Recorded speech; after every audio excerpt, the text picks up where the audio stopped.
Économie, le max sur i24 News. Bienvenue à tous. À la une aujourd'hui, l'austérité passée au crible. L'austérité choix ou nécessité pour l'Europe.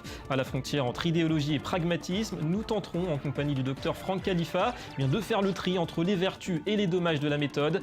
Un exemple au cœur bien sûr du débat ces temps-ci, la Grèce, qui pose la problématique du choix des peuples face au dogme de Bruxelles. Retour aussi avant cela sur le scandale SwissLeaks, un vaste réseau d'évasion fiscale mis à jour par de grands médias internationaux.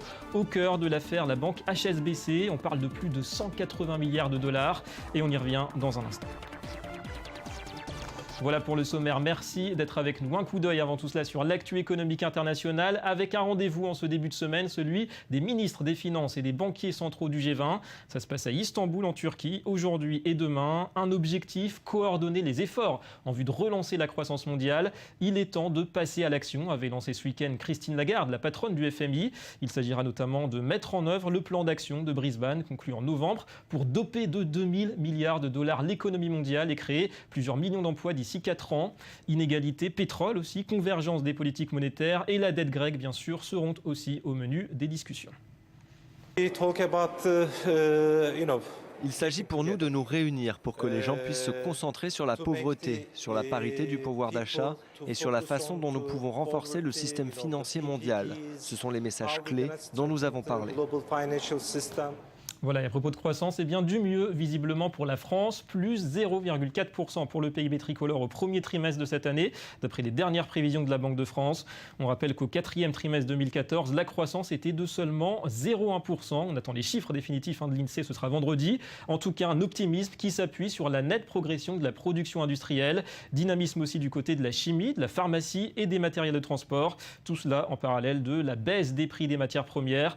Le gouvernement vise une croissance de 1% sur l'ensemble de 2015, prévision d'ailleurs validée la semaine dernière par Bruxelles. Et sachez aussi que les sommes versées l'an dernier par les entreprises du CAC 40 à leurs actionnaires ont atteint 56 milliards d'euros. Rachat d'actions et dividendes confondus, plus 30% sur un an. On est tout près du record de 2007, 57 milliards d'euros, d'après une étude du groupe Vernimen. Et puis signalons aussi ce plus haut historique pour l'excédent commercial de l'Allemagne, 217 milliards d'euros en 2014, du jamais vu depuis la création de la statistique, plus 11% sur un an. Les exportations battent elles aussi un record à 1134 milliards et sont en hausse de 3,7%, plus 2% pour les importations à 916 milliards d'euros.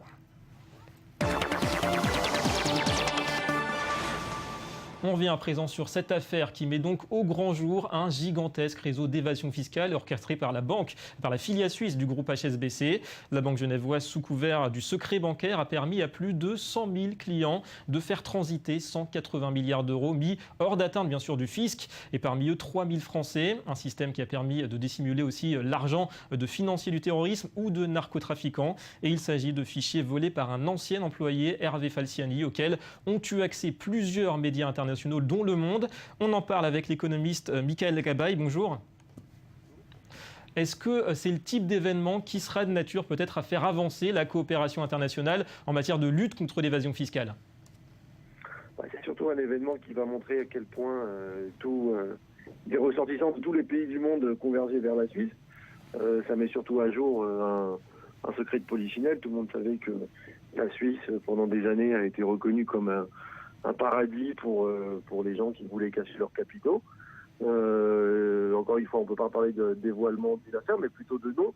C'est ça qui est le plus important dans cette affaire, c'est qu'enfin, cette fameuse liste qui avait été volée il y a quelques années par un ancien employé de la HSBC a enfin mis la possibilité de savoir les noms, les pays, et de faire prendre conscience peut-être à certains pays qui se croyaient épargnés par l'évasion fiscale de se mettre au jour en termes de lutte.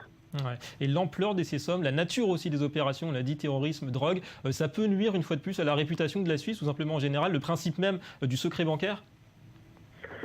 C'est sûr que ça va faire avancer certaines... on pense au plan de l'OCDE, de lutte contre le blanchiment d'argent, contre l'évasion fiscale. C'est évident qu'aujourd'hui, c'est peut-être un des points qui gangrènent énormément les économies des pays. toutes ces sommes d'argent sur lesquelles personne ne paye d'impôts et qui sont en fait grâce à la complicité de certaines banques. Ouais. Alors Mickaël Gabaye, Israël n'échappe pas non plus à cette affaire avec plus de 10 milliards de dollars sur des comptes bancaires secrets en Suisse. On parle de 6 000 personnes concernées, 55 Palestiniens également. La Suisse est une destination bancaire majeure pour les fortunes israéliennes, toujours. Toujours, c'est une destination pour beaucoup de pays. Maintenant, encore une fois, il faut prendre en compte en proportion que ces comptes, on parle de faits qui sont arrêtés en 2007 à peu près. C'est évident que depuis, la Suisse a pris beaucoup de mesures. On pense par exemple au plan qui a été fait en France de régularisation de tous ces comptes de manière volontaire ou un peu forcée. C'est évident que ça met à jour surtout l'ampleur des sommes et l'ampleur des dommages qui sont créés aux différentes économies des pays dont les ressortissants cachent leurs revenus à l'étranger. Merci Mickaël Gabaye pour toutes ces précisions.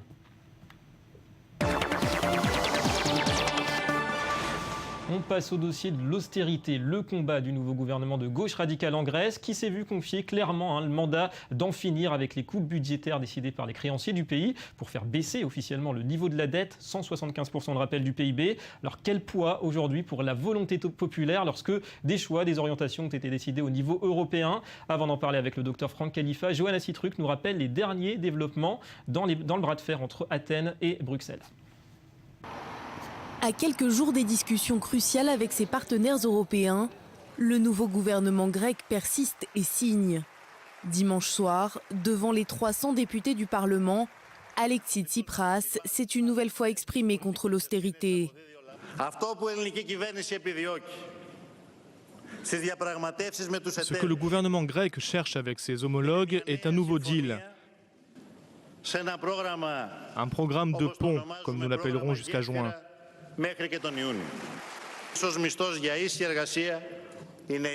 Salaire égal pour travail égal, c'est notre principe et ce principe restera loyal.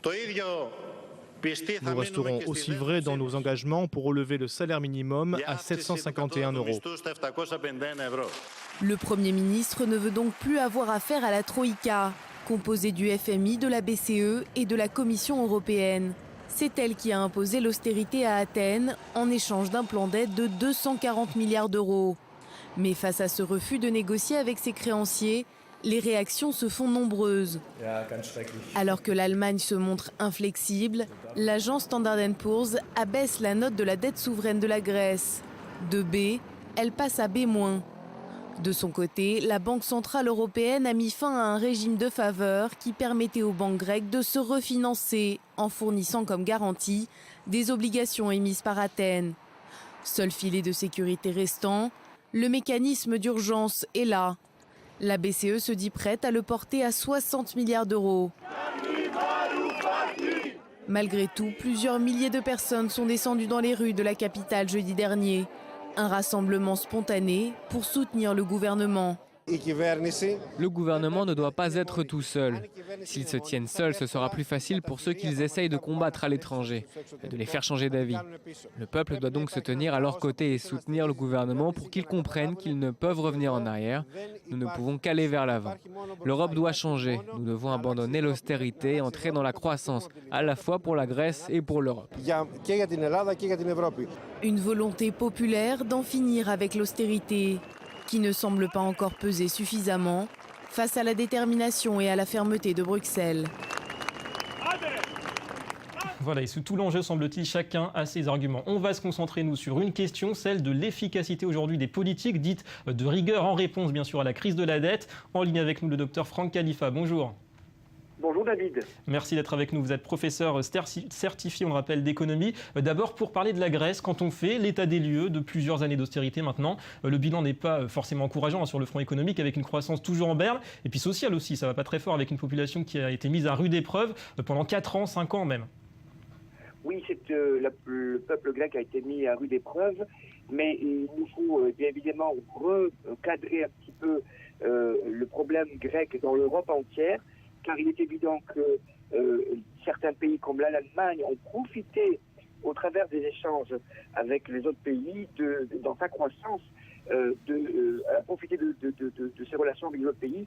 Et je trouve que sur le problème grec, l'Allemagne manque de solidarité européenne. Ouais. Alors on va écouter une compilation maintenant de déclarations assez récentes de grands leaders en Europe autour justement de l'austérité et on revient à vous tout de suite. Les exemples de l'Espagne, de l'Irlande ou du Portugal et dans une certaine mesure de la Grèce montrent que les réformes de rigueur valent la peine et que la croissance peut revenir. C'est pour cela que je crois autant dans cette voie. Je suis très attaché à la zone euro, je l'ai montré depuis 2 ans et demi. Mais je suis aussi très conscient que l'austérité à tout jamais, comme ligne d'horizon, ne peut pas être une solution ni pour les Grecs ni pour les Européens. L'élection en Grèce est un message d'espoir pour toute une génération, celle à laquelle Alexis et moi appartenons, et qui demande plus d'attention envers ceux qui ont souffert de la crise.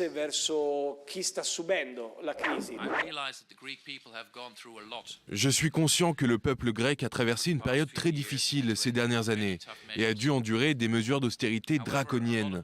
Mais beaucoup de progrès ont déjà été réalisés pour remettre le pays à flot et il est important de ne pas perdre ces avancées. Je ne crois pas que tout cela soit un problème de droite ou de gauche. Le problème, c'est la contradiction entre l'austérité et le bon sens. Franck Khalifa, l'austérité aujourd'hui, c'est du pragmatisme ou bien c'est d'abord un choix idéologique? Alors c'est une excellente question, David. D'abord, je crois qu'il faudrait remettre un petit peu en place le mot. Je sais qu'il y en a qui disent, bon, c'est bonnet blanc et blanc bonnet, austérité et rigueur. Mais la rigueur serait quand même un mi-chemin entre la croissance et l'austérité. Dans l'idée de l'austérité, il y a bien l'idée de diminution de salaire, comme en Espagne, comme en Italie et comme en Grèce. Rappelons que la politique économique intervient pour corriger des déséquilibres économiques. Effectivement, mais aujourd'hui, on a des problèmes plus complexes. C'est un des problèmes qui ne sont pas d'ordre simplement conjoncturel, mais aussi structurel. Comment l'Europe a pu laisser un pays comme la Grèce avec un système fiscal aussi défaillant? Alors toute la complexité aujourd'hui, comme au travers de ces témoignages, où il y a beaucoup de bon sens, c'est comment prendre en compte la complexité des dynamiques sociales au sein de chaque pays et en conciliation avec les politiques économiques. D'ailleurs, le FMI qui reconnaît, qui était à la source de l'austérité, qui reconnaît aujourd'hui s'être trompé quelque part en prônant l'austérité à tout va après la crise de 2008. Ça a été un frein clairement à la relance mondiale aussi. Oui, absolument. D'ailleurs, je voulais juste signaler que le FMI est d'essence plus libérale. Donc, je suis complètement d'accord avec l'essence libérale. Mais en aucun cas, le capitalisme, le libéralisme est aveugle. La rhétorique du sudiste paresseux, elle est aujourd'hui dépassée. Vous savez que le sudiste travaille davantage que l'allemand en moyenne par an et en heure. Et pour vous, quelle est aujourd'hui l'alternative aux politiques d'austérité? La relance monétaire, comme l'ont fait par exemple les États-Unis, comme va le faire peut-être la BCE très bientôt, accompagné bien sûr d'efforts de relance budgétaire, c'est ça la solution? Je ne sais pas exactement. Je vais vous dire simplement que la relance monétaire, c'est quelque chose à laquelle je ne crois pas. D'abord, les États-Unis, eux, relancent par la planche. Et vous savez, il faut revenir aux fondamentaux. C'est un pays qui a une croissance qui est énorme et qui a une dette aussi qui est énorme. Mais si vous voulez, la relance monétaire, chez les Américains, c'est pour doper les marchés. Alors qu'en Europe, c'est pour relancer une demande qui n'existe pas. Si cette demande est déprimée, elle ne peut pas être lancée. Il y a des contraintes qui peuvent. On aura sans doute l'occasion d'en reparler. Merci beaucoup, Franck Khalifa, d'avoir répondu à nos questions. On va passer au Media Watch. Et à la une de la presse économique aujourd'hui, un ouvrier de Détroit. Bonjour Joanna Citruc. Bonjour David. Et il fait donc la une des médias américains. Oui, effectivement, cet ouvrier, c'est James Robertson. Il a 56 ans. Il vit à Détroit. D'ailleurs, on le surnomme le marcheur de Détroit, puisque depuis 10 ans, depuis que sa voiture est tombée en panne, eh bien, il va au travail à pied, sauf que son usine est un petit peu loin et qu'il doit marcher environ 33 km par jour. Ça fait 6 heures à l'aller et 6 heures au retour, le tout 5 jours par semaine. Une histoire donc étonnante qui fait l'objet d'un article dans la presse locale, un article qui fait réagir. Premièrement, un jeune étudiant a lancé une cagnotte sur Internet pour récolter de l'argent et offrir donc à cet ouvrier une voiture. Et ça fonctionne puisqu'en seulement une semaine, les dons ont atteint plus de 350 000 $. L'homme décide donc d'aller chez un concessionnaire pour acheter une voiture, mais avant même de rentrer dans la boutique, il se voit offrir une jolie Ford rouge par le constructeur automobile. C'est bien joli tout ça. On va parler, Joanna, maintenant des stages. Souvent la première clé pour obtenir un emploi. Parfois, ça peut coûter cher quand même quand on part surtout surtout à l'étranger. Oui, effectivement, ces dernières années, les demandes de stage à l'étranger ont explosé, ce qui est assez logique parce que c'est assez valorisant sur un CV. En revanche, entre la distance et la barrière de la langue, c'est pas facile à trouver. Résultat, de plus en plus d'agences voient le jour.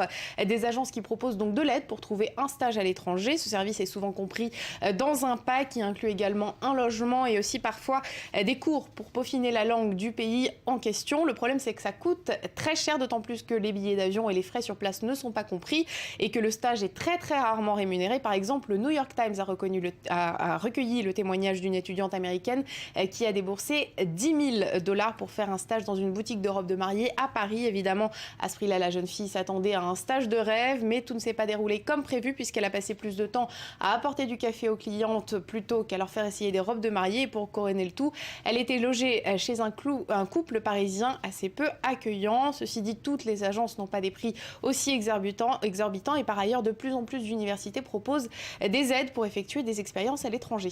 Merci beaucoup, Johanna, et à demain. À demain. Voilà, fin de cette édition. Merci à vous d'avoir été avec nous. Économie le Mag revient demain sur i24 News. Le G20 à Istanbul et puis le Japon aussi au programme.